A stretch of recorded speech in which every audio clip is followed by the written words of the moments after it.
Well, hello guys, and welcome back to another Steven Universe review. In this episode, we'll be taking a look at Gym Heist. Again, leaks. You probably already heard that a lot this week, and you'll be hearing that a lot for the rest of the week, and then some. But yeah, remember, when this episode officially airs on, I want to say February 1st, make sure you watch it. I know I will. If for some reason you can't watch it then, if you can, try to pick it up on iTunes. And if you can't do that, if you still want to support the fandom, which I do kind of recommend, the best way I can think of doing it is to buy official merchandise, because that gives support to the show. But yeah, let's just get right into it. So, Gym Heist. So it starts off, we're entering the human zoo. They enter in, and there are these two amethyst guards, and they're kind of like, of course we couldn't walk in. Of course it's going to be more complicated than that. And they kind of panic. That's kind of been the word of this Steven Bomb. Panic. And they're kind of like, what? Garnet separates into Ruby and Sapphire, and it's like, oh, let's just play the roles we were made for. I'll be a Sapphire, you'll be my Ruby guard, we'll be bringing in a human, you're my Pearl assistant, and Amethyst is our extra muscle. Okay. They bring him up to these two Amethyst guards, standing guard, and I like them. The human zoo is closed. We're going to have to throw him out in the airlock. They clearly have this sort of sense of humor, because we learn these Amethysts, and from what it seems like a lot of other Amethysts on the ship, are from Earth, right? And then we see the person in charge, Holly Blue Agate. She's interesting. The best way I can describe her is she's like she's a manager, right? She works at a job. The people below her are a bunch of idiots.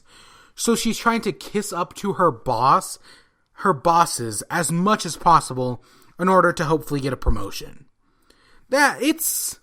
Honestly, there is some relatability there, I guess. I don't know. She's interesting. I'll give her that. But she comes out. She realizes, oh, Sapphire's, my clarity, I think they call her.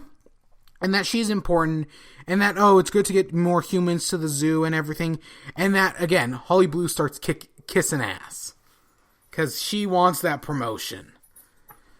But yeah, and they find out they missed Blue Diamond, right? That she's already left. Which is kind of a waste. Ignore that. But yeah, so we learn Sapphire asked to be taken on a tour of the facility.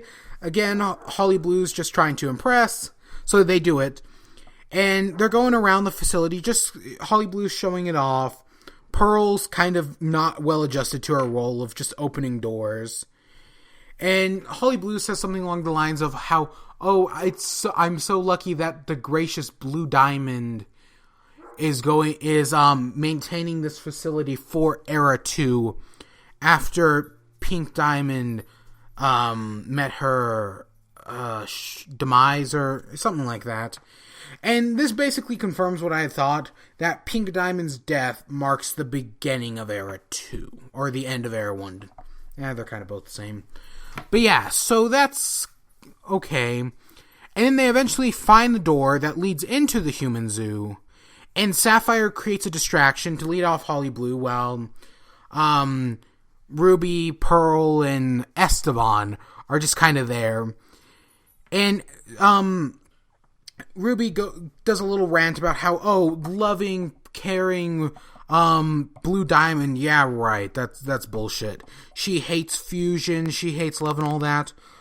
But it's interesting because we saw in Blue Diamond, and the Blue Diamond we see in the answer is a lot different. Again, I've said this before, but that's like how much Blue Diamond has changed since the answer. It's been 5,000 years.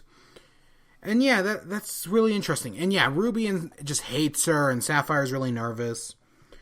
But the thing about this episode is, remember how in the last episode, Adventures in Light Distortion, I said it was just kind of meandering around? I think the same thing about this one. It's just kind of it's just kind of meandering, Because this episode exists to set up the next episodes. But it's just kind of... It's like, oh, it'd only take a few minutes to set up the next episode, so we're just kind of stalling a little bit.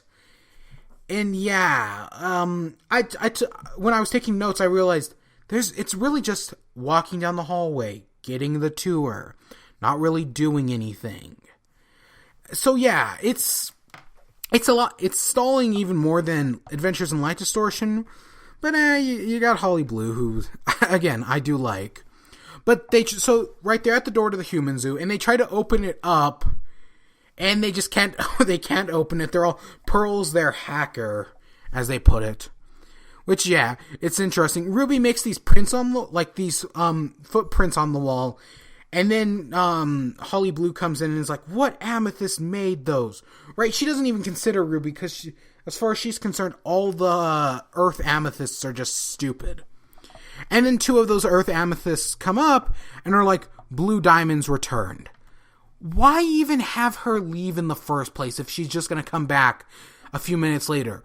Like, why not just have her there? Again, it's just stalling. Why not just have her there at the beginning?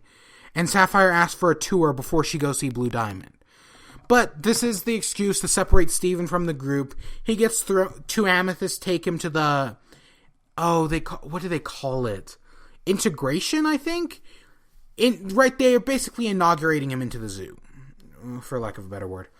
And he goes through, they put a loincloth on him, he gets these earring things, they clean him off, and he gets thrown into the zoo, and he finds his dad with these 2 other humans, and that's just kind of where it ends. This episode is just set up for the next 2. And yeah, again, I like it. Holly Blue's interesting. I kind of like the amethysts. And yeah, again, it's set up, and the next 2 episodes are going to be interesting. But yeah, I hope you all enjoyed. Stay tuned for more. Until next time, peace.